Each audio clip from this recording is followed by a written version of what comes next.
Good morning again, and thanks for joining us today. My name is Iris Caldwell. I'm from the Energy Resources Center at the University of Illinois, Chicago, and we facilitate the Rights of Way as Habitat Working Group, which many of you are well aware of. But this working group focuses primarily on providing information and resources to rights of way managers and other associated organizations in the energy and transportation sectors, particularly those interested in building native habitats along utility corridors, transportation rights of way, and other energy and transportation landscapes. And one of the most important efforts we have going on right now is the development of a nationwide candidate conservation agreement with assurances, or CCAA, for energy and transportation lands. This is a collaborative effort that we've been working on for the past year. It's brought together more than 30 partners from across the working group to support the development of this agreement, the CCAA agreement, on what's really a very aggressive timeline ahead of the Monarch listing decision next June. I'm very pleased today to be presenting this webinar with Dan Salas at Cardno, who has been our technical expert and really the brains behind the entire CCAA development to date. So we'll be talking through an overview of the agreement and providing a status update for those of you who've maybe heard about the efforts and are interested in where we're at in the process. Before I get into the objectives, though, for today, I do want to remind folks that we have our next working group meeting coming up next month on October 24th, 25th, 26th. And on the 26th in the morning, we will have an extended CCAA working session. So there'll be other opportunities to be involved in providing input and feedback on the CCAA development as part of that meeting. If you're interested in more information or registering for the meeting, I've provided the registration link here on the website. So it's www.erc.uic.edu/register. If you have any questions about the meeting, of course, feel free to contact me. And we have our contact information at the end of the presentation today. Next, I want to just cover a couple of logistics items. Given the size of the webinar today, we have all participants in listen-only mode.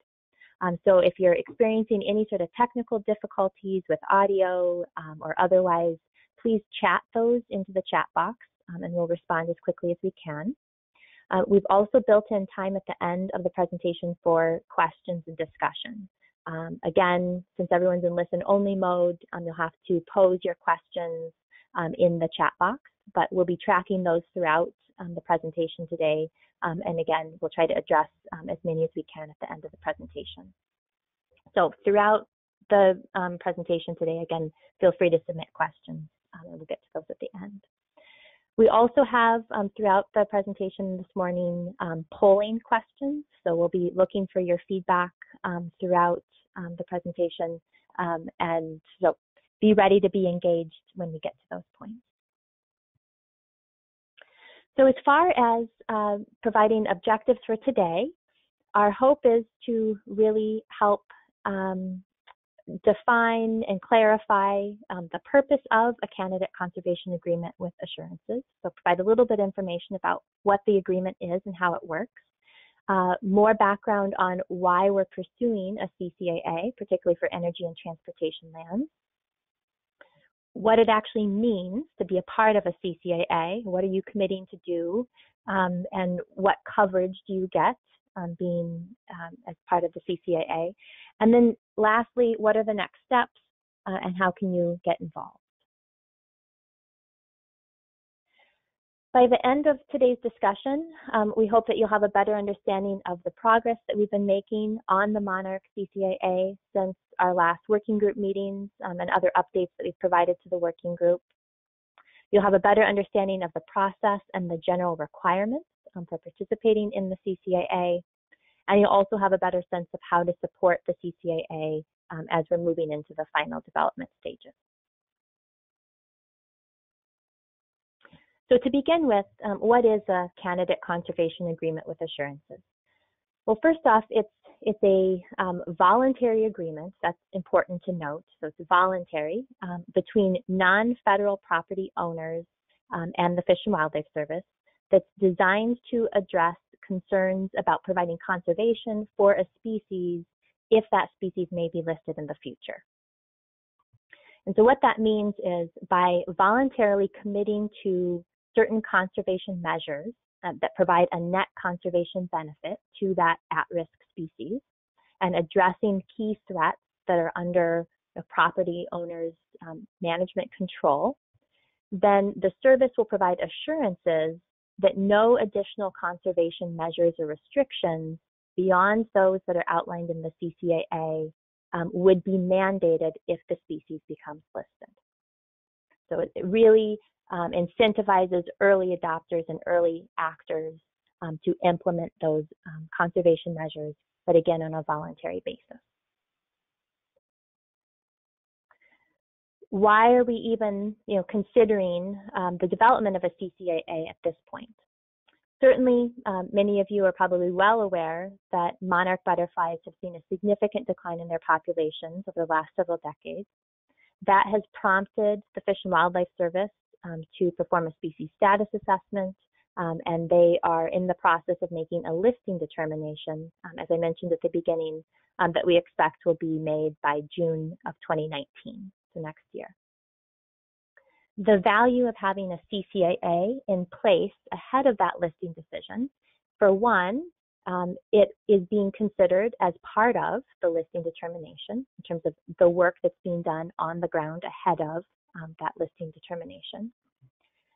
The CCAA provides regulatory certainty to the industry participants.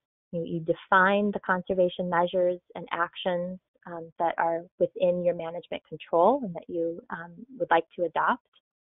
And you understand then what those regulatory requirements would be in the event of a listing because they're defined in the CCAA. It reduces long-term costs and administrative burdens. Again, you have the certainty of what your requirements are, and you can plan accordingly for those.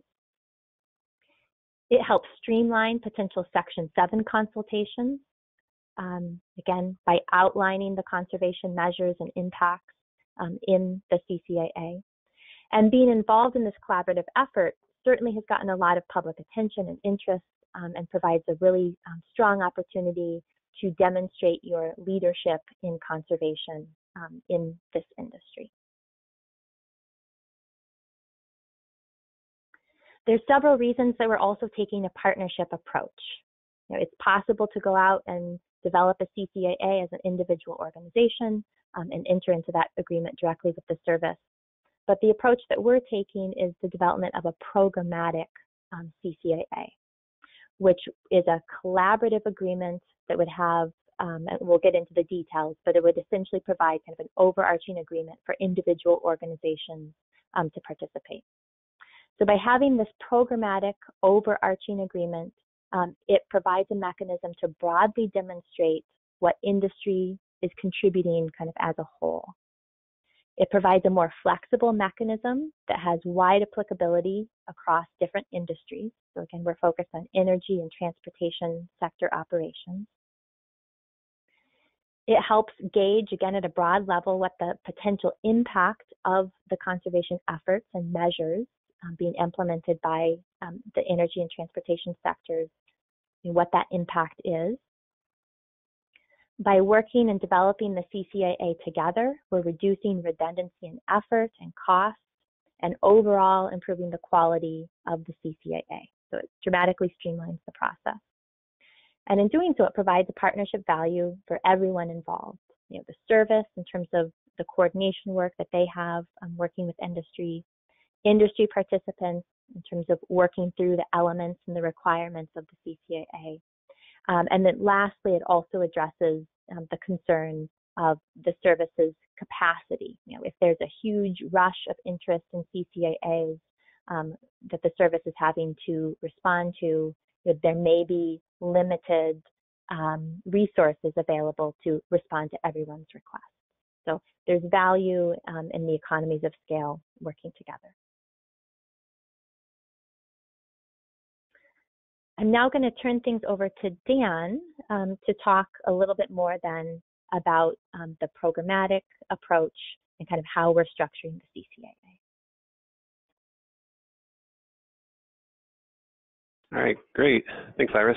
And thanks, everybody, for taking time to join us today and learn about the CCAA. So, I want to talk a little bit about the structure of the agreement, the intent of how it will be implemented, and then individual elements or aspects of its implementation, just so everybody has an understanding of what's involved, again, what people are committing to, and then our timeline for finalizing all this.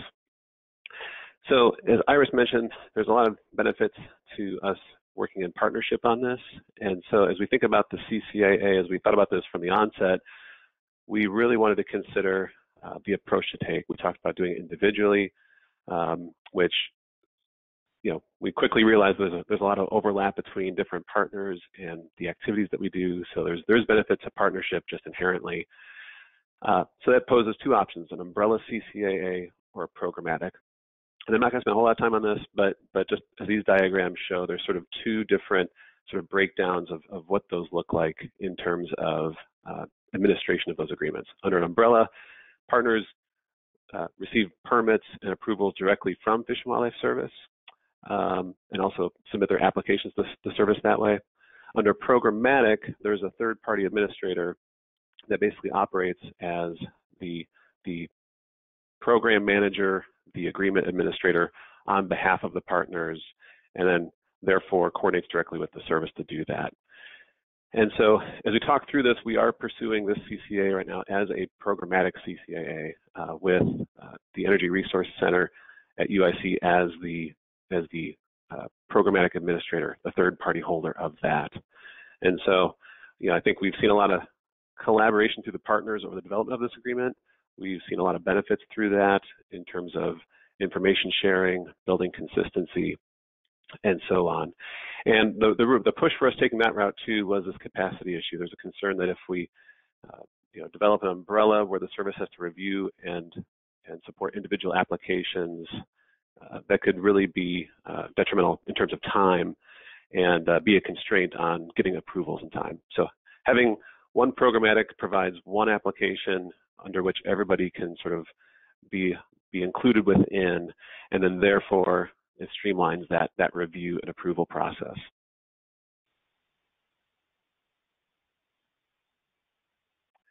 Oops. So as we think about the elements of the agreement, the partners involved, it really comes down to those three tiers that we just went through. There's the Fish and Wildlife Service themselves who authorize the agreement, so they review it. They determine whether or not it meets the net benefit expectation that's required for the agreement. And then upon approval, they also issue a enhancement of survival permit or EOS permit, as you'll see in the slides today. And that EOS permit becomes effective should the monarch become listed. And so therefore, it's through that permit that coverage is provided for take, because it recognizes sort of the enhancement of the survival of that species through adopting these conservation measures. So that's the primary role. The service also supports the agreement through technical guidance and support to the administrator and the team. And then also, they're ultimately accountable for the sort of authority over the agreement to make sure that if partners or aspects of the agreement aren't upheld, they have the power to revoke or suspend the agreement if and when warranted. So in terms of administration of the agreement itself, a lot of that falls to the programmatic administrator. Like I mentioned, would be UIC in the context of the Monarch CCAA. So they administer the agreement and the issued permit. Through that, they issue and manage a series of certificates of inclusion, which go to each of the partners to sort of specify their expectations and their commitments under the agreement. And then last, they're also responsible for the compilation and annual reporting involved with the Fish and Wildlife Service directly under that agreement. And so within that, then, with those certificates of inclusion, that's where each of you as individual industry partners can become involved. So with those certificates of inclusion, you commit to implementing certain conservation measures to uphold specific terms of the agreement. to provide access to the administrator or the service if and when needed to verify compliance, and then also support the programmatic administrator through an administrative fee structure, which is under development right now. And so with that together, those are all the parties that get involved in the agreement.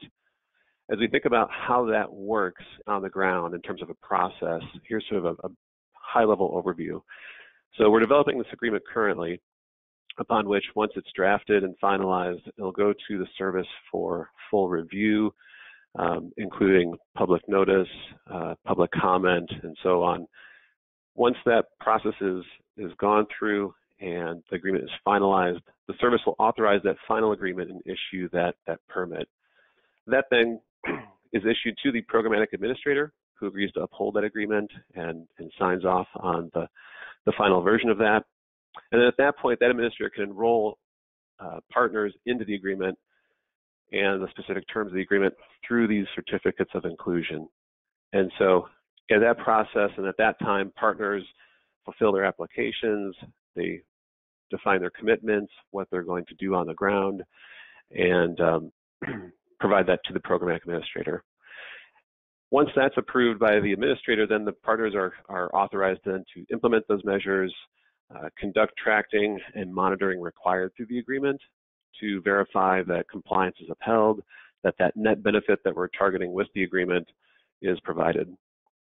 And so as part of that, there is an annual reporting and compliance tracking component which goes back to that programmatic administrator, which then in turn will use in terms of reporting to annually report back to the service on the acres improved, the net benefit gained, which the service then uses to verify compliance and over the long term ensures that that agreement is upheld.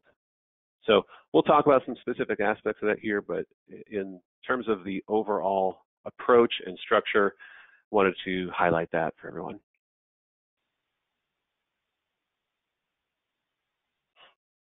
Okay, so we'll talk a little bit about the goal, but I guess before we do that, Iris, do you want to share our first poll?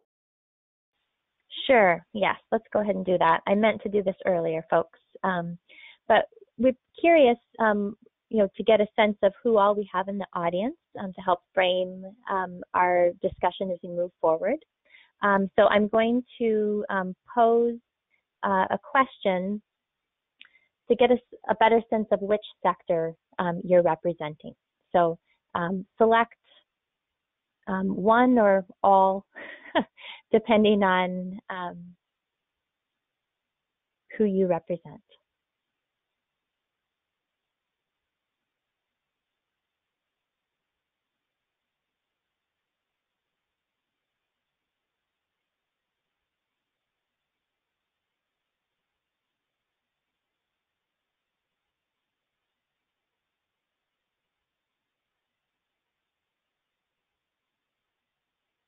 Okay, great. And I think if I share this results quickly with you all, that gives you all a sense of who your peers are on the phone.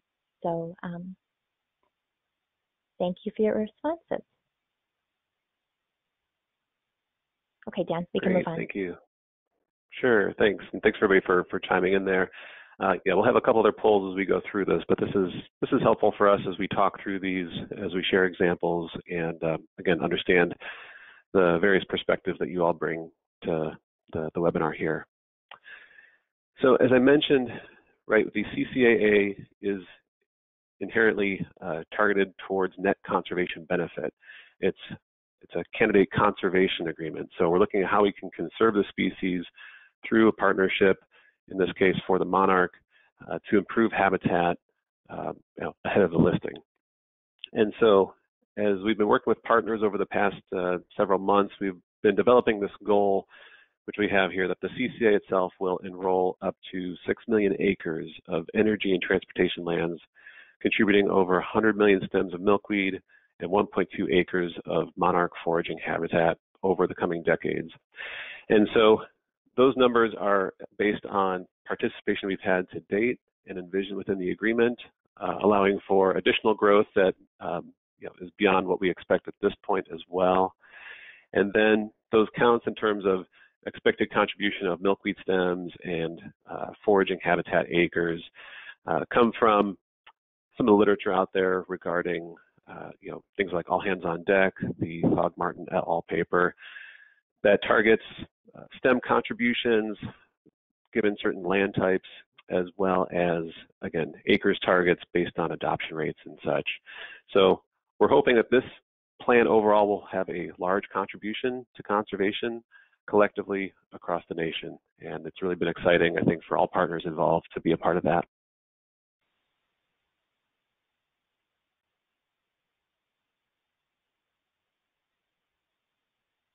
Okay, so our timeline for developing the agreement is summarized here. We've broken it up into 3 phases based on the various timelines for approvals. So as you can see, we are right in the middle of phase 1. This is what was initiated really at the turn of the year, December, January, and we've been working on over the past 9 months or so in terms of developing the essential components of the agreement. And we're working here now and in the coming months to basically finalize and firm up the final details of that agreement before it gets submitted by UIC and the partnership to Fish and Wildlife Service for their review and approval. So when that is submitted to Fish and Wildlife Service, we are expecting there to be several months of review and, again, a public comment period, and we are hoping that that will be approved in time for the listing decision, which again is targeted for June of next year. And so again, it's been a fairly fast timeline. The large reason for that has been that we can try to get this developed and have fairly good completion on this ahead of that listing decision, so it can be taken into account while they're going through the status assessment and the listing review for the species. So phase 2 is comprised again of the services review of that agreement. Assuming that agreement is finalized and approved in June 2019, we then move into phase 3, which is the application period. So the regulations require that candidate conservation agreements are done ahead of an effective listing date. And so by getting this done by June of next year, essentially gives us a year to receive applications for those certificates of inclusion and get partners up to speed ahead of the listing. So once the species is listed, effectively we can't enroll any other partners in the CCAA. It has to be done prior to the effective listing date. So again, makes the process now pretty quick up front so we can accomplish that. So what we've been doing in phase 1, it's been a fun ride for anybody who's been involved. We've been moving pretty quickly. We started off by defining the decision space, if you will, of the agreement. So looking at what are we trying to include in this? Conservation measures, what are the covered activities that we want by the assurances, what types of lands can we enroll, and then what's the service requirements for this? Then, since the agreement is essentially a voluntary conservation agreement, what does that conservation look like? So how do we define net benefit?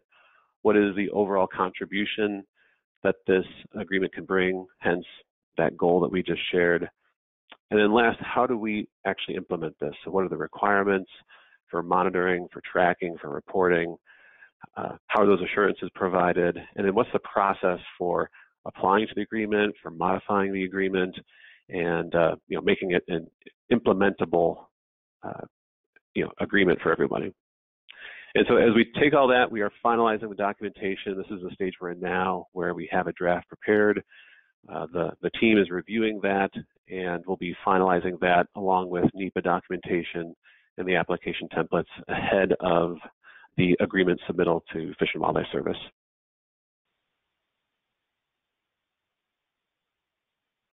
Okay, so now I'll segue into sort of the key concepts of the agreement, and I'll move through these fairly quickly just to make sure we have enough time for questions at the end.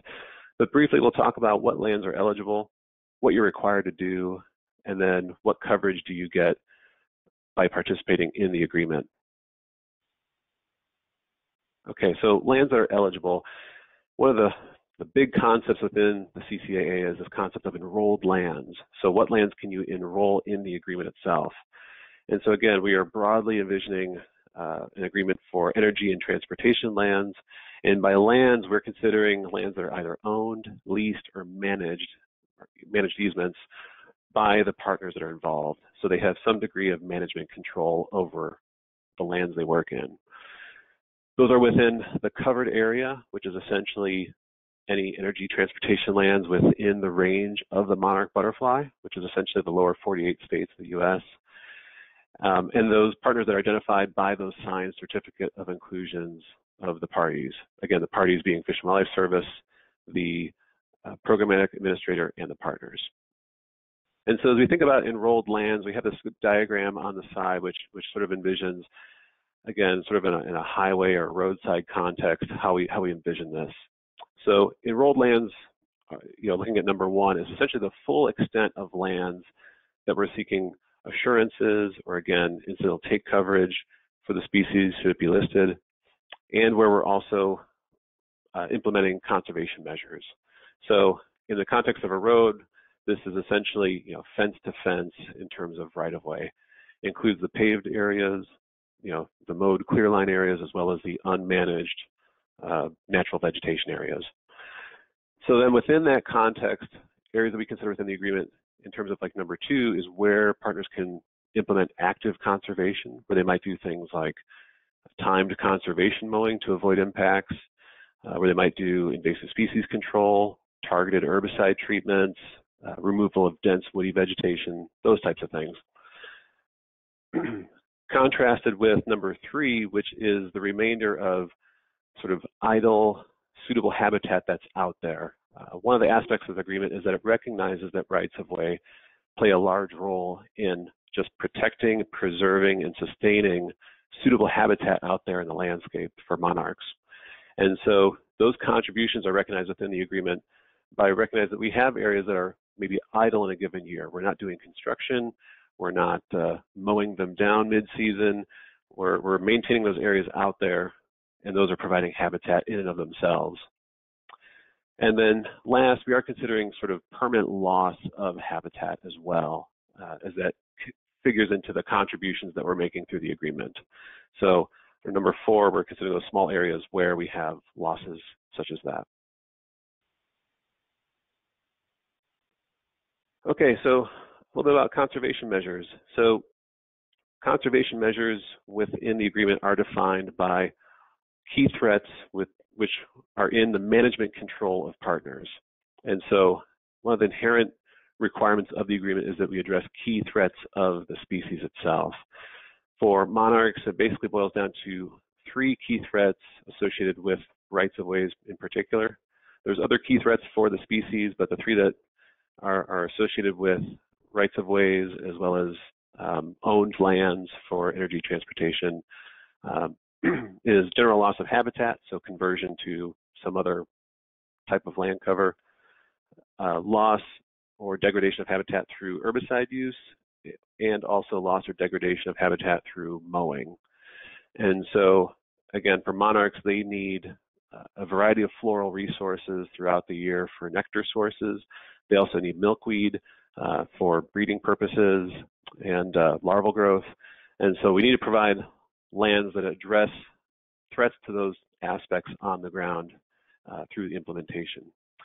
And so this is where ownership and management control comes in, because obviously if you own the land, like let's say we have a energy generation facility, be it nuclear or solar or coal, you're going to have different ownership and control over those facilities as you would compared to, again, a managed easement that might be a distribution line for a gas system or an electric transmission line. And so we consider those opportunities and constraints as we get into this, and that also affects the sort of management contributions we recognize you can provide in the agreement. So the types of conservation measures we expect are things listed here in the table. I'm not going to go through all these in detail, but as you look through these are often things that you might already be doing in some locations or aspects of your management. They're common tools already associated with vegetation management, so mowing, targeted herbicide use, prescribed burning, maybe controlled grazing, brush removal, and again, temporary or permanent set-asides for habitat. So considering those different aspects, there's a lot of different things that could be done the right-of-way, and within the agreement, we're leaving it up to you as partners to select which conservation measures you can implement to address those key threats. And so as we look at that, I do want to pause. I think we have another poll here that we can share. I'm interested as we look at what conservation measures we have listed here. And maybe you can just use, there you go. Which of these conservation measures do you think you're most likely to implement? It could be more than one. In fact, we expect that most partners will probably have a suite of different conservation measures that they use. And so if you can just take a moment here to indicate which ones you think will likely apply on the lands you manage.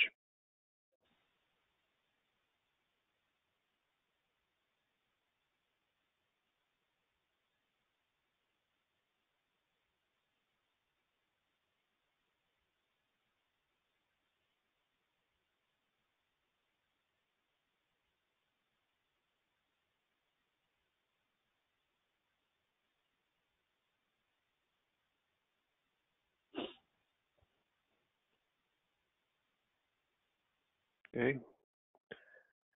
Okay. We have a couple of last responses coming in. Okay.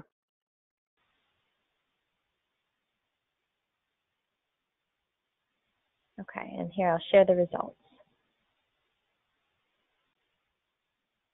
Okay.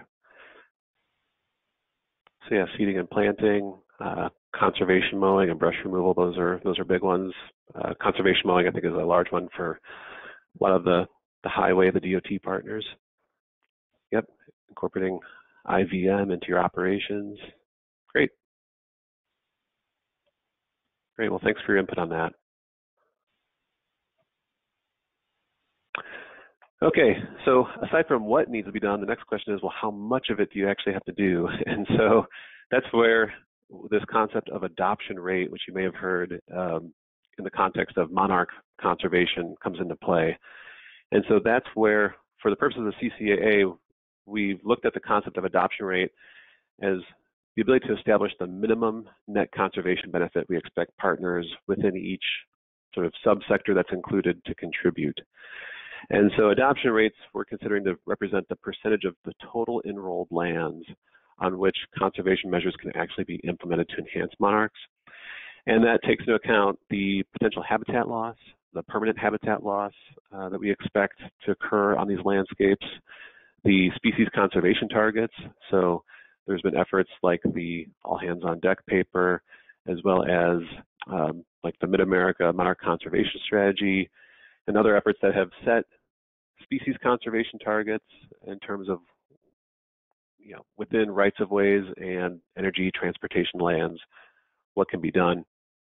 And then again, also looking what is the opportunity and constraint from an industry perspective of what we can do in each of our sectors. And so as we thought about what these rates are and how we develop them within the context of the agreement, we had a series of objectives we were trying to address. First off was providing an easy, consistent target to define that benefit. So we have a measure, a bar, if you will, which all partners need to provide at least as a minimum to make it a fair, equitable agreement to the extent we can. Then also to account for current and expected permanent losses of habitat. And I want to specify permanent losses is, again, converting it to pavement, taking an area that's been natural cover, converting it to, gravel or permanently mowed area. Those are the types of losses we're concerned with. I think we recognize that some of the covered activities we have will have temporary losses, but we've accounted for that by these adoption rates and in the process overall. So we're really just concerned with those permanent losses. Last, or I shouldn't say last, but minimizing the estimation burden for applicants as well as the service. As we started digging into making estimates of acres improved and how we set targets and how we go about doing that consistently, we quickly found out that there's challenges involved in terms of information available and the ability to pull good estimates and numbers, and so trying to minimize that burden so we keep it as simple as possible for everyone. And in addressing these first three, really the goal ultimately is to maximize the potential participation in the agreement and in the voluntary conservation. So the more achievable we make it, the easier to enroll, the more we expect people to participate, and therefore providing more net benefit for the species. And so you can see here, we've summarized the proposed adoption rates we have within the agreement as drafted currently. And we've broken these up by subsector. So energy, transmission, distribution, whether it's electric, oil, or gas. Transmission distribution is broken up separately. We also have energy generation, so that includes, again, coal, nuclear, solar sites. We also have highways broken up by primary roads, interstate, state, U.S. highways, as well as local and county roads. And then last, we also have rail. And so again, this is considering the percent of those enrolled lands that will be sort of dedicated to contribution of net benefit of on-the-ground conservation. So the goal isn't so much the adoption rate as the acres improved targets that come out of these, which will be specific to each of the partners involved. And as we talk about this and as we think about this, the benefits of these rates that we have here were developed over a series of numerous weeks in which we elicited input from the industry partners that are involved on the advisory team for the CCAA, as well as considering the conservation expectation and opinions provided by biologists who've been involved with other efforts like the Mid-America Monarch Conservation Strategy, the All Hands on Deck paper, and so on. And what we did was we took those elicited input from industry partners and the published expectations for those conservation partners and saw where those aligned. And so that's where those rates have come from, is looking at the alignment, looking at the minimum expectation. We also considered the potential impacts, the permanent impacts to habitat, and accounted for that in this estimation. And last, the process we used here provides sort of a structured, a consistent approach for selecting rates so that in the future, should other sectors or amendments be required, we have the ability to have sort of a consistent way of looking at that in the future. But again, the key point here is that those adoption rates really yield an on-the-ground acres improved target, and that acres improved target is the key commitment for the partners in the agreement. And so as an example of this is an example that comes from one of our partners that's involved in the advisory team. They manage both electric transmission and distribution. And so if you recall that table, that has proposed rates of 18% for transmission, 1% for distribution. And so in the example, we have about almost 14,000 acres of transmission lands on their system. We also have about 134,000 acres of distribution lands. And so in the table below, we have the calculated target based on those adoption rates. So if we take that 18% for transmission, the 1% for distribution, that yields a combined total of about 4,827 acres. So for this partner, within the CCAA, that's what they need to provide on the ground annually through those conservation measures. That includes, again, those active conservation measures. So where are they doing targeted herbicide? Where are they doing brush removal? As well as the sort of passive conservation measures of where do they have idle lands that are just providing suitable habitat. So combined, both of those aspects are taken into account towards their acres improved. And the column on the right demonstrates the likely contribution of that partner towards the goal. So that's the numbers that they've actually estimated towards that goal. And as you can see, they think they could actually potentially exceed that minimum target that they have listed. And then one aspect of that too is that we're looking really at that overall total, not necessarily the breakup of those subcomponents. So while they might not be able to meet the full acreage within the transmission side, cumulatively when they account for their distribution, they can account for the total that they are going for. So again, this provides a consistent target. It's a consistent approach for each of the partners to consider and look at. And if I go back briefly to the adoption rate table here, you can see that these vary, right? So We have 1% for distribution, and we have upwards of 18% for transmission. And again, these are driven from those conservation expectations, also from the industry partners' input. And I think this variability really kind of demonstrates the range of opportunity as well as constraints posed by each of these landscapes.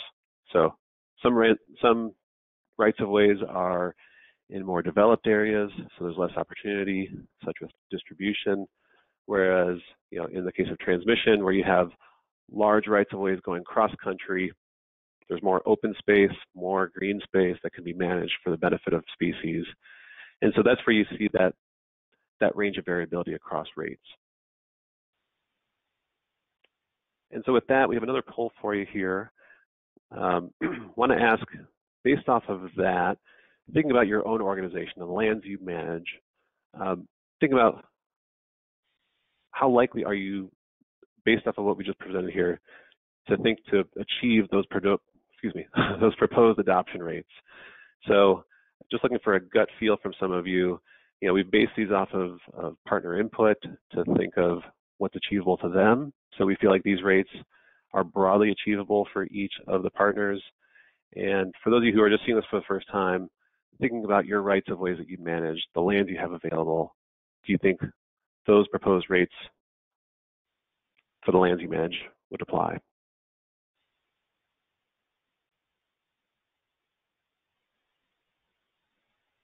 Just take a minute there to answer that.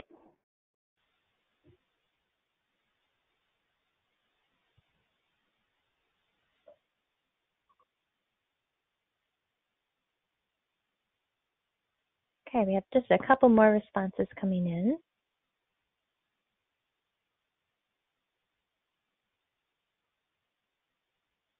It was interesting to see, I'll close the poll and here we'll share the results.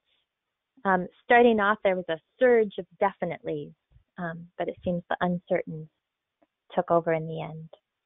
But presumably, I think, for many of you, you're looking at these numbers for the first time. Definitely. Great. Yeah, and I encourage you, as we get into this, as you consider the applications and what's required there, definitely looking to have people think about that. I think it's good for everybody coming out of this session here to think about these rates, maybe look a little closer at the lands you manage and see how these apply there. Great. So as you think about the participation in the agreement, if you're providing management on a certain set of acres, doing certain activities or conservation measures, what do you get for that? This is where the assurances come in. And for Fish and Wildlife Service, they are providing regulatory assurances authorized by the Endangered Species Act for the purposes of enhancement to the species. So it's recognized again that we're undertaking activities that are proposed for benefiting the monarch. And as a result, we recognize that there will be impacts to the species through our operations, through our management of what we do, and that's part of the process. And so, as Iris mentioned earlier, the goal of the agreement is that it provides that certainty that you have coverage for monarchs ahead of the listing, so that when that listing, or when and if the listing, I should say, is made, then you have that certainty. So there's not that last minute scramble to determine how do you approach this, what are your avoidance or conservation measures going to be. You've essentially determined that all up front. And that's really the benefit of the agreement, I think, operationally to everybody here. It provides that flexibility and that consistency and that certainty, knowing that you're not going to have additional requirements imposed later on as a result of the listing or potential listing. So what types of activities are we including within the agreement? The agreement broadly is targeting, as we put it, maintenance and modernization of rights-of-ways and associated lands. So as you think of the lands you manage, we're looking at things like general operations and maintenance, vegetation management, as well as construction within existing rights-of-ways. So it might be a rebuild for a transmission line. You might be widening lanes for highways, replacing culverts, things like that. that are covered, as well as emergency response. So this does cover existing rights-of-ways and the range of activities that we anticipate to happen within that. And again, the assurances and the coverage provided by the agreement are specific to monarch. So if you have other species, those still need to be considered there. So that's what's included. What's excluded includes any activities that are done outside of enrolled lands. So if you're considering getting involved with the agreement, if you only enroll a certain proportion of your lands, then you only have coverage on those portions of your lands. I know a lot of partners who've been involved have considered enrolling their full systems, if only just so they have that full coverage and consistency across the lands they manage. Along with that is construction projects that are on new easements or acquired lands. So if, let's say, you're building a solar development on a newly acquired lands, those new construction projects are sort of considered excluded from the agreement. So it's only after they've been built initially and are then included in the enrolled lands that they receive coverage. We are allowing in the agreement to have modifications so that as new acquisitions come online, as new projects are completed, then they can be enrolled or included in the enrolled lands for ongoing maintenance and future upgrades and modernization. And so with that then is also any other activities that might pose loss to other federal listed species. If we have an activity that's going to occur or impact or affect another listed species, then those activities would be considered excluded from the agreement as well. One of the big questions we receive is, how does this affect Section 7 coordination on projects? And boy, that could be a whole presentation in itself. So to briefly summarize, if monarch's the only listed species that you have affected by an activity, then we're considering Section 7 coordination and coverage to be already provided. As part of this agreement and the review of it by the service, they're developing a conference opinion that's looking at the agreement overall and potential impacts. And so that coverage will be provided through that process and the approval of the agreement. If monarchs are not the only species considered, let's say if it's a potential impact to plants, we are trying to include that in that conference opinion as well, so that plants can be considered in a similar manner that they've already been looked at relative to the measures and activities that we have included. We anticipate that because some of these are already listed, there's other avenues already for conservation, for avoidance through things like HCPs, maybe informal consultations that your organization has done or similar. And so where those are available, you can apply those. If they're not, then the CCAA may not apply there. And last, for potential impacts to animals, we envision that very similar, that for the monarch itself, it's going to obviously streamline the review for that species because that review's been done. But for things like bats or maybe skippers or beetles, other invertebrates or other animals that might be within the rights of ways need to be considered again through other agreements, or the agreement might not apply there. Okay, so then working through the agreement itself and the life cycle of the agreement, this is how it gets implemented, and so this is what we envision by each of the partners. The initial application is provided up front.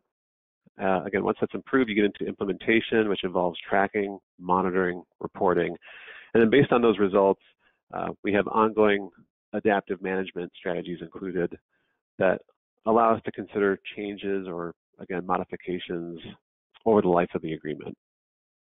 And so we'll talk about each of these in detail, but I think it's worth noting that we do envision this sort of on an annual life cycle as we implement this, that we have this constant cycle of implementation, reporting, and ongoing adaptation improvement when needed. So the application process is under development, and we envision basically that we're looking for all organizations to provide a summary of the enrolled lands, so a description as well as applicable maps that show what they plan on enrolling where those lands are located, a brief description, a broad description of what suitable habitat you might have, including which conservation measures, both ones you might already be implementing, as well as ones you'll maybe additionally adopt under the agreement, what you plan on including there. And then also, again, that calculation of that net benefit. So what is the acres improved target, and what is your contribution to the agreement using those adoption rates that we just proposed? And so the application process involves essentially applicants, again, proposing their rate, their application template to the programmatic administrator, who reviews and approves that, if and when needed with the services involvement.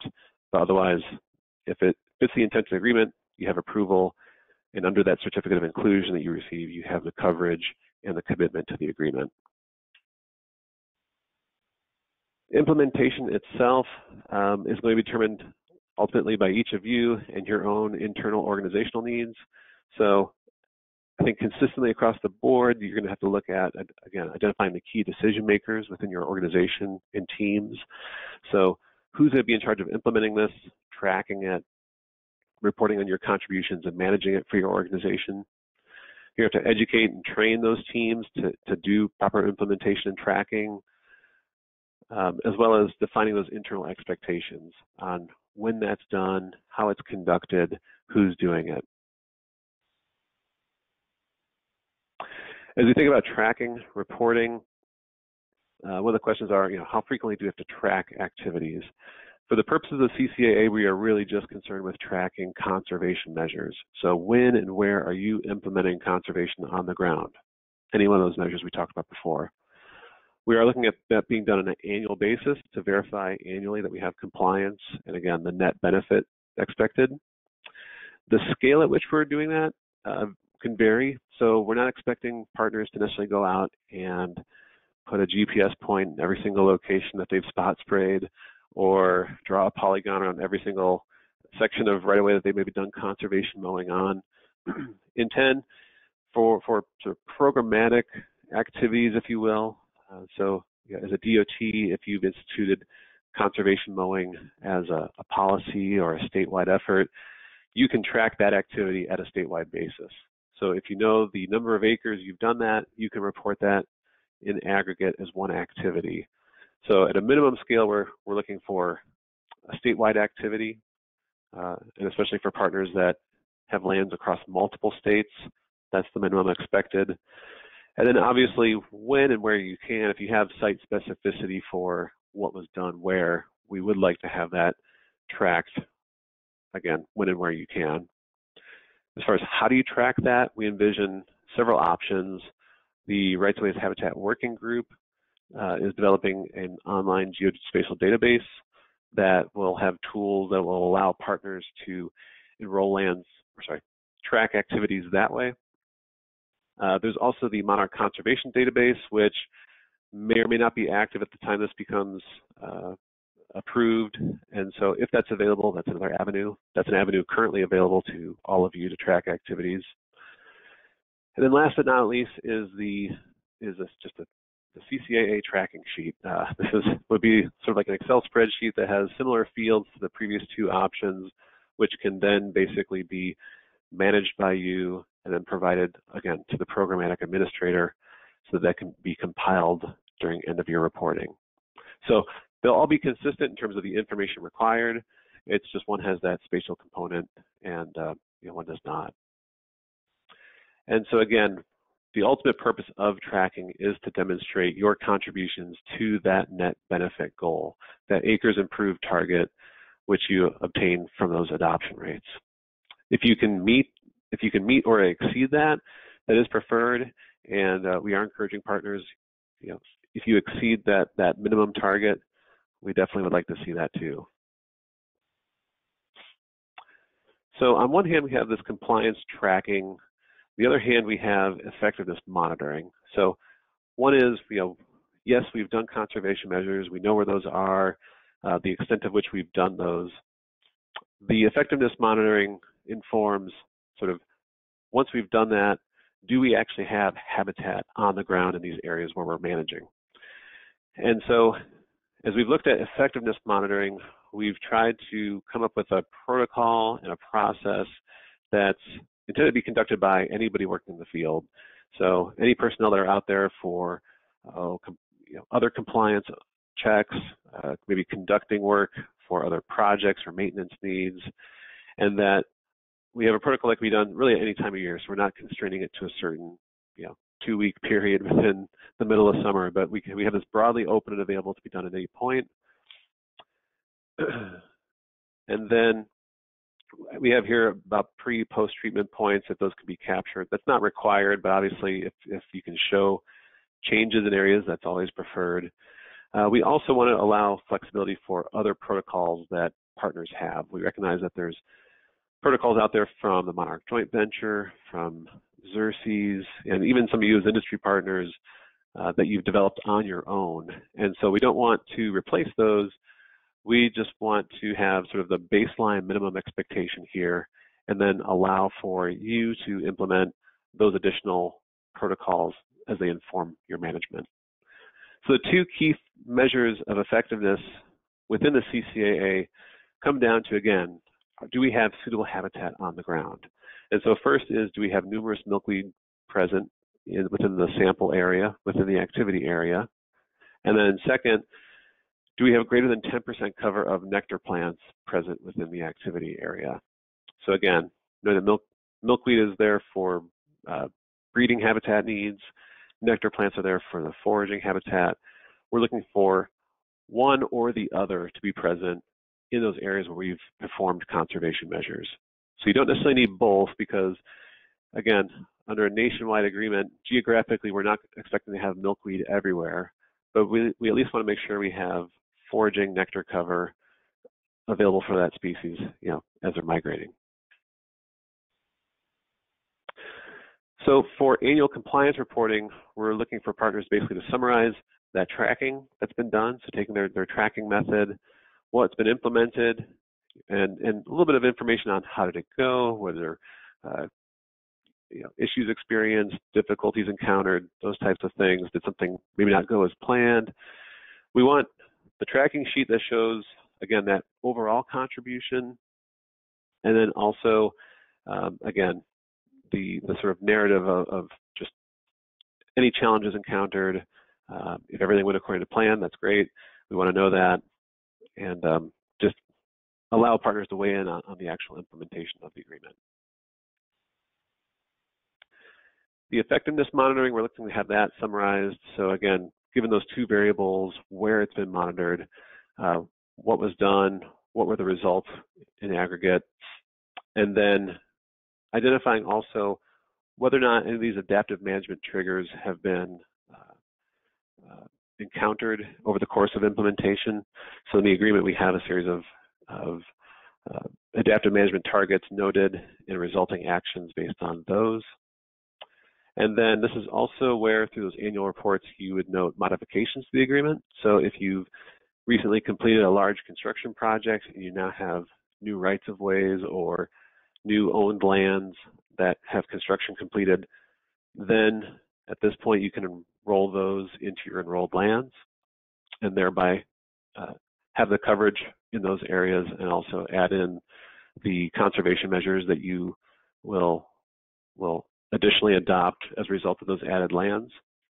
And with that, you update that forecast again for that net benefit. So in the end, these reports are really intended to be short. We're only looking for maybe 1 to 2 pages, a few paragraphs of basically how did it go, what was done, and looking ahead, what do you expect?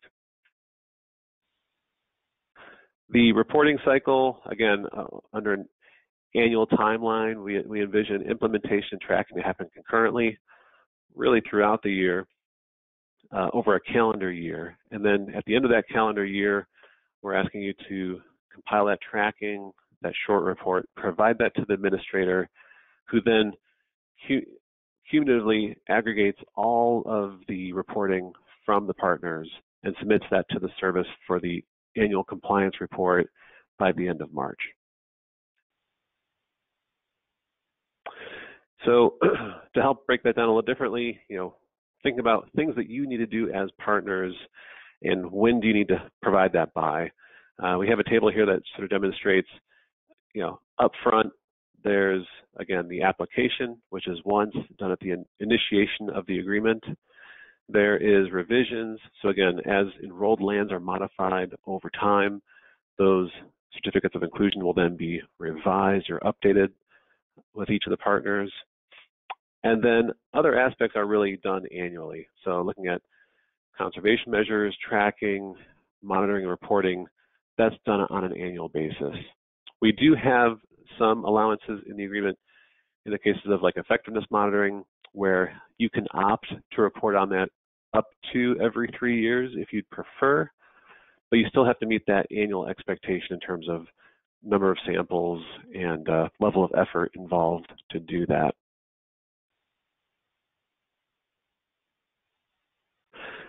Last, we have, again, I mentioned adaptive management. So after we've done the reporting, we've shared that with the service, we want to consider where do we adapt and continually improve how we implement this.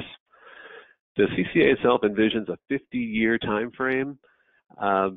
That's done primarily so that we avoid the need to go in and modify this every few years. And so with that, there's no way we can foresee what might occur in the future over that time period. And so we have, as best as we can, tried to evaluate certain scenarios that we expect to come up at some point or in certain cases, and how we'll respond to that over the course of the agreement. And so a section within our draft does note those different examples there. I should say briefly too about the duration. We are expecting, so it's a voluntary conservation agreement. Participants can enroll and also terminate the agreement at any time. So it's completely voluntary, both on part of the service as well as on part of the partners. We are looking initially, we're recommending an upfront 5-year commitment so that we can, as we start up this agreement and implementation, have everybody on the same page, have the same target that we're shooting for, and allow some consistency there up front. But again, depending on if the species is listed, how it's implemented, it's up to you if you want to continue that over that duration. So again, thinking of an initial 5-year commitment to that certificate of inclusion, you can forego that and just say, hey, you're going to be in this until determined for the foreseeable future. If you decide to do that initial 5-year commitment or some other commitment, there's a renewal process by which the administrator will notify you prior to the expiration so that you're notified and can revise and renew that as needed. And we also have provisions in the agreement for transfer. So as companies are acquired, or maybe you're transferring certain lands or properties to other organizations or industry partners, it allows for those coverages and the agreement to be transferred to other parties upon notification to the administrator and the service. And then the agreement itself has the ability to be modified and amended over time. Modifications are things, again, like enrolling new lands, maybe changing certain aspects that have been identified from other adaptive management needs. So those can be done and completed through written notice. Amendments might be where maybe there's larger changes or needed or requirements noted that require amending the full agreement. Those are typically larger changes, more substantial changes that then require us to go through the review and approval process again at some point.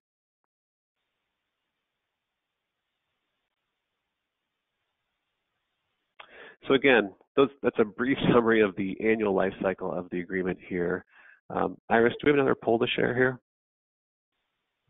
Yes, we sure do. So our last poll is thinking about the process that Dan just outlined, kind of step by step, and you think about the effort or response required on your end. We're curious, which of those elements seem like they would present the most challenge, either internally getting the buy-in, completing the reporting or monitoring, actually getting the implementation of conservation measures on the ground. provide us some insight on where you're maybe feeling some hesitation.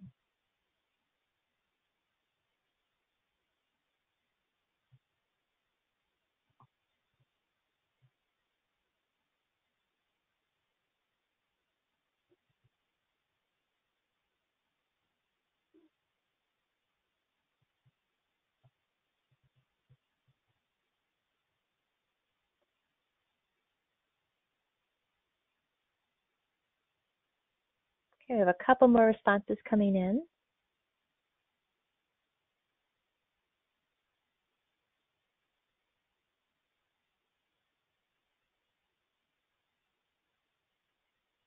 Okay, close the poll. And here we'll share the results. Okay. We'll also be offering a survey here at the end of the webinar. So that is an opportunity for you to kind of elaborate maybe on what some of your concerns or hesitations are, or if there's outstanding questions that you have. Obviously, we also will have some discussion time live here with Dan and I at the end. So just a reminder, several of you have been putting questions into the chat box, but as you think of them here in the last couple of minutes of presentation, please submit your questions and then we will walk through those. Great, thanks. Yeah, and not surprisingly, yeah, tracking and monitoring is, I think, the one that most people are concerned with. I will say, I mean, without going through all the details of number of points and the protocol, if you will, really we are focused on those two variables, answering those two questions. And so, we're not asking for stem counts, we're not asking for people to put down quadrats and count plants. We are really trying to make that as simplified and as least of a burden as possible on participants. So yeah, happy to answer more questions on that later, but again, not surprised by those responses, and thanks for your input.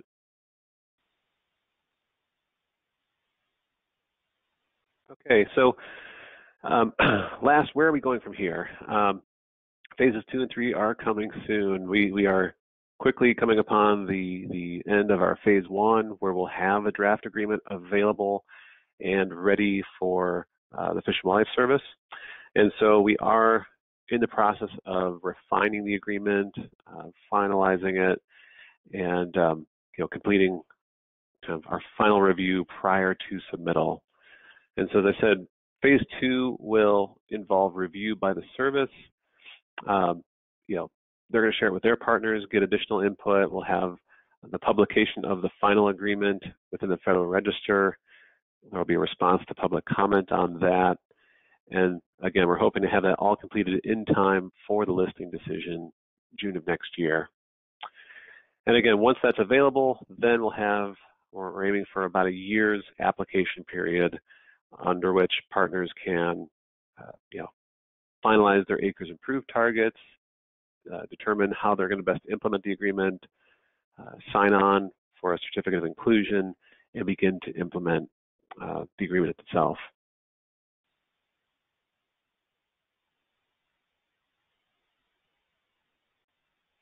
Okay. So with that, Iris, can I turn it back over to you? Sure. Yep. So how to get involved? As I said at the beginning, we have I think right around 35 partners that have been involved in helping us develop the agreement to date and help us refine the many elements that Dan detailed today. There's still plenty of opportunities to weigh in and help us shape these elements prior to us submitting the draft agreement to the service for their review, as well as providing continued input and support during that review period, between now and June of 2019. So if your organization or you are interested in getting involved in the CCAA, being part of the partnership, serving on any of our technical or advisory teams, there's again opportunities to do so. Partners have provided direct funding to help support the work that we're doing. Others are providing in-kind resources or expertise, serving on the advisory team, in a review capacity, serving on the sector or technical teams, or some combination of all of those things. So if that seems that it would be something that your organization would be interested again in participating. The first step is to write a letter of commitment. So it's a fairly simple but formal letter that would be submitted to the university confirming your level of participation. And then that kind of gets you into the advisory team and kind of structurally into the CCAA task force. Separately, there's a separate application process that will occur, as Dan described, to actually enroll acres into the CCAA. So that's a separate piece that will come in subsequent phases after the CCAA is finalized. But again, I would emphasize that I think there is a strong advantage to being at the table early, being part of these conversations and helping to shape, again, the agreement that gets finalized. We'll continue to provide updates and seek input from the broader Rights of Ways Habitat Working Group. So continue to look for those updates as well.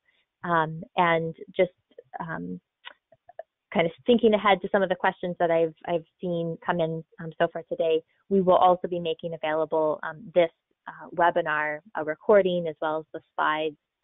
So if this is a conversation or a topic that you want to distribute within your organizations, that will be available to help advance the conversation.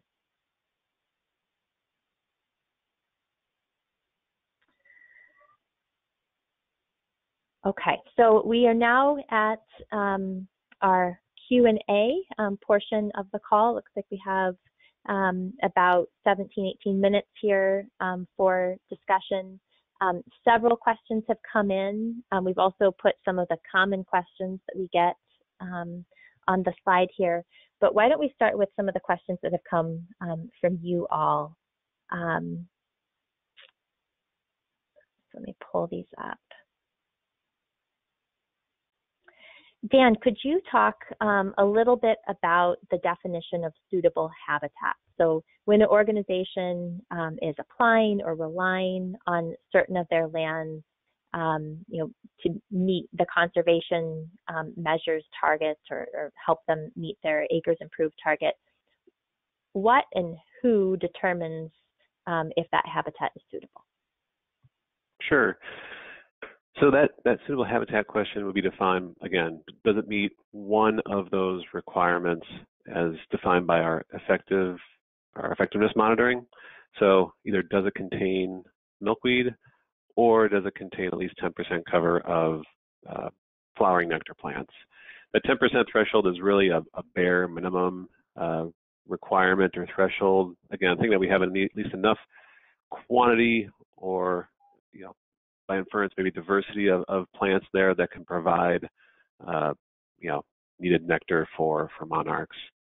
So the status assessment, I think, defines, more explicitly sort of what suitable habitat is considered, but broadly speaking and practically speaking for the agreement, we're really just looking at areas that have presence of milkweed and or presence of nectar plants.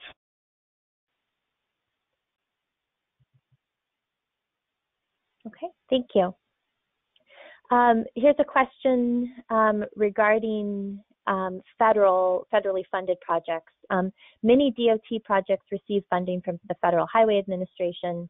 Would these projects not be eligible for assurances or Section 7 clearance through this CCAA? Sure. Yeah. So based on conversations we've had with the service thus far, I don't believe that's not going to be a determinant of whether or not you can be included in the agreement, because again, we're looking at the contribution of those conservation measures. And so as far as you have covered activities that are funded through, let's say, federal highways in this case, again, we've considered the impacts to that species as part of the broader agreement. So there's nothing in this that would preclude you from doing that as you normally would. So no, those activities would still be allowed and considered as part of the covered activities. So those assurances would apply there. The nuance to that would be federal lands, and so lands where that are owned by, the federal government. So let's say national wildlife refuges, national forests, BLM lands, those types of areas. Those will still the assurances wouldn't apply to federal lands. So activities being conducted on federal lands still need to go through the approval process by that managing agency.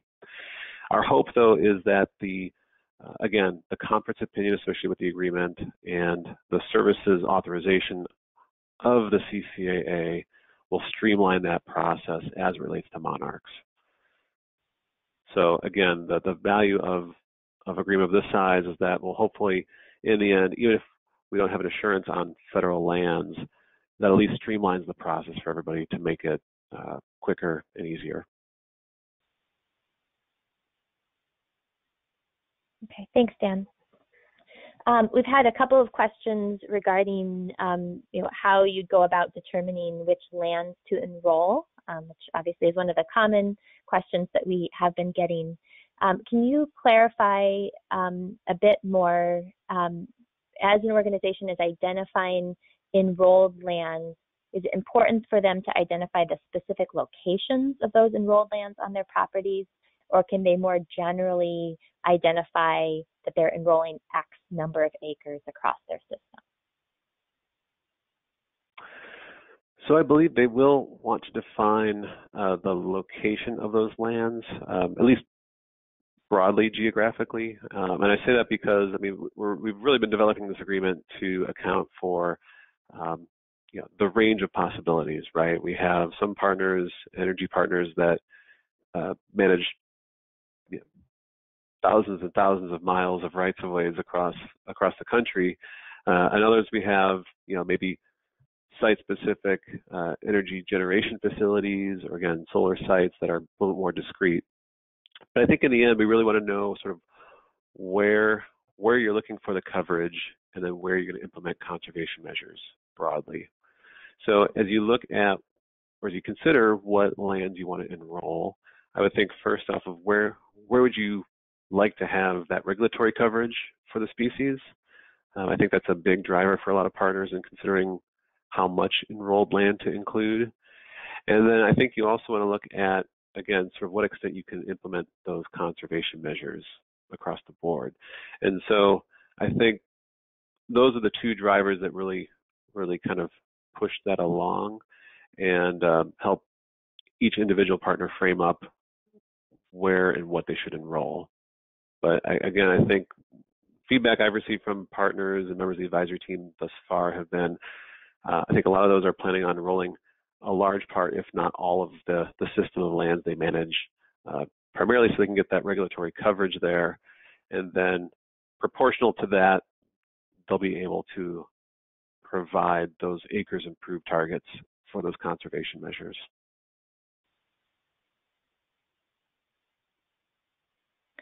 A related question in terms of how to calculate the acres improved target, which again uses that adoption rate.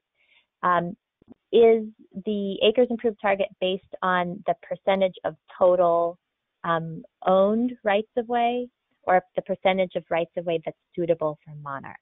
So what's that multiplier that gets multiplied with the adoption rate? Sure. So in developing those adoption rates, we wanted to make this easy, and that was one of the real difficult points for a lot of partners, was trying to define where and how much suitable habitat they have is really, really difficult. And so we wanted to eliminate that from sort of the estimation process to make it easy. And so the adoption rates that we have would be a percentage of the overall enrolled lands. And again, this is where those rates vary so much, because those also reflect, again, areas obviously like highways are going to have pavement, routinely mowed areas included, whereas something like transmission is cross-country, intersects more natural ground cover, natural land cover, and therefore typically has more opportunity. So yeah, the adoption rate is, again, a percentage of the total enrolled lands.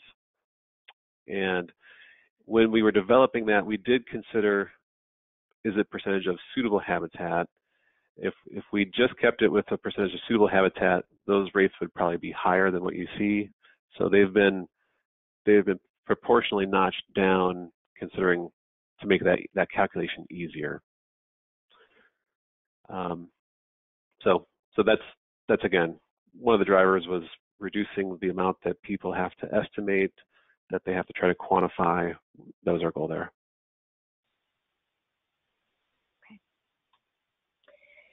Dan, is there a point at which participation goes from being voluntary to non-voluntary? In other words, a required conservation commitment?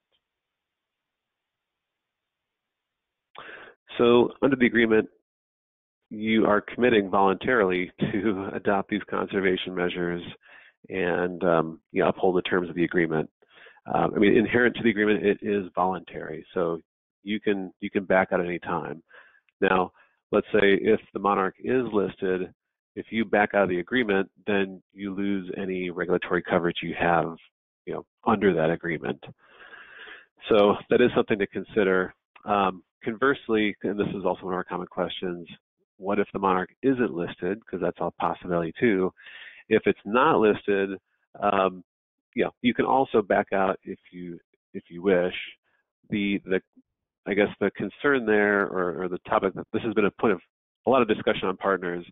As many of you know, listing and delisting of species is a very controversial topic. And with a species as widespread and as sort of iconic as the monarch, I assume that will be the same. And so to the extent that this agreement contributes toward the decision potentially not to list the species, if that was the case, if all of a sudden everybody who says they're going to commit doesn't commit, that changes the circumstances and then warrants reevaluation. So hopefully we'll get to that point. And then let's say in that case, if the monarch also gets held up in challenges back and forth, if the monarch were to be listed through, let's say, like a court decision, which can happen pretty quickly, that might not allow a time to enroll or re-enroll in the agreement. So in a broad sense, people should consider that as they look to whether or not they want to sign on the agreement. What's the risk there for them and their operations? And so, again, it is ultimately voluntary to anybody who's involved. So yes, you can apply it any time prior to potential listing. You can also terminate the agreement at any point as well. Okay. Here's a question from a DOT. If we were to enroll solely our interstate system and then later decide through an adaptation phase that we wanted to enroll the remaining part of our system, would that be possible?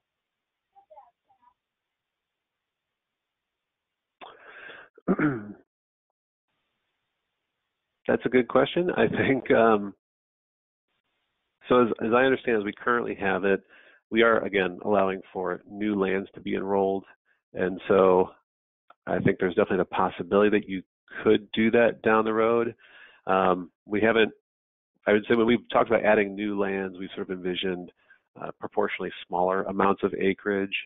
So, if you're adding a substantial additional amount extra, that's something we'll have to circle back with the service and make sure we get clarification on. Because I guess I think we potentially have the ability to do that, but I don't know if we've defined that particular scenario. Okay, so yeah, we can circle back and get clarification on that. Another question we had was about the annual fee for applicants participating in the programmatic agreement. And that is another area where we're still kind of working through the development to understand, kind of the full extent of the effort required by the university to serve in that programmatic administrator role, and understand again, what the potential number of applicants or participants we might have could be. So all of that will factor into what that annual fee or administrative cost is. What we are envisioning is that there would be some sort of sliding scale. So depending on potentially the size of operations or the complexity of the enrollment acres that you're enrolling, that would adjust the fee accordingly. That's what we've seen in other programmatic CCAAs that we're modeling ours after. So there'll be more information coming hopefully soon on that administrative fee structure, but I don't have any exact numbers to share at this point.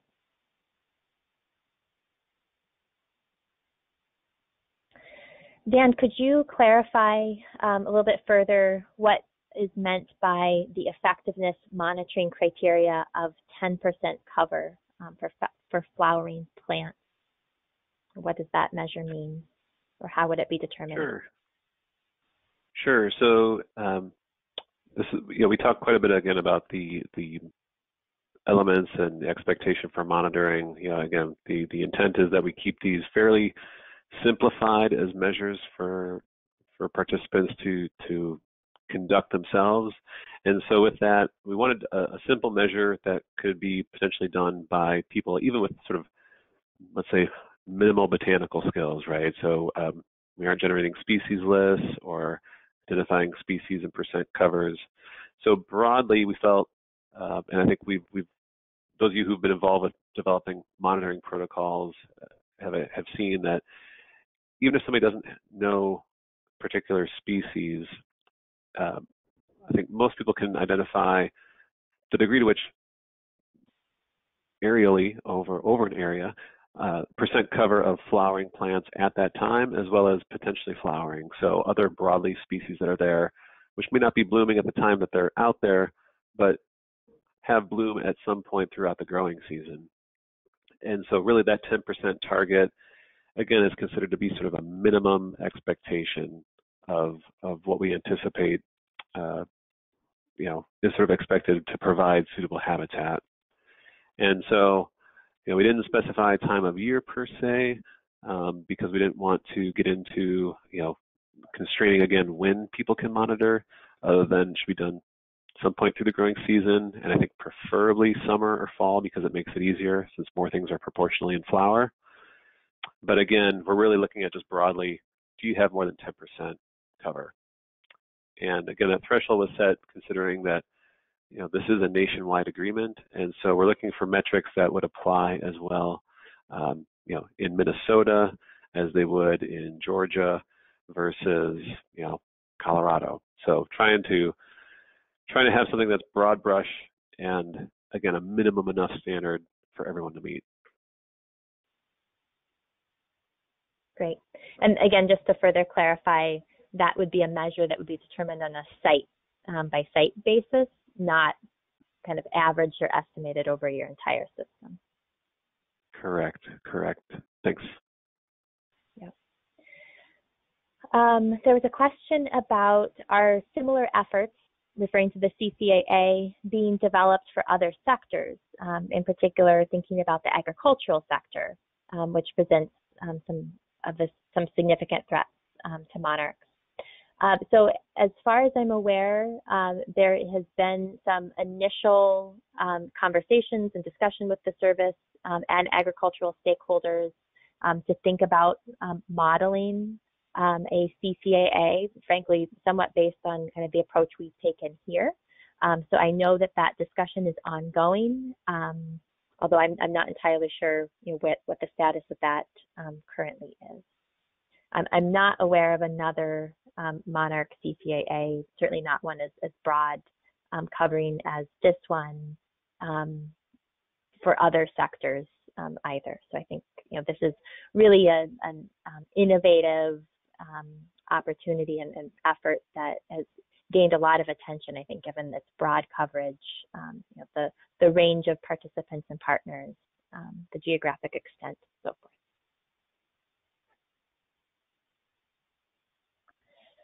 Dan, do we have any sense of what would constitute as take if the monarch is listed?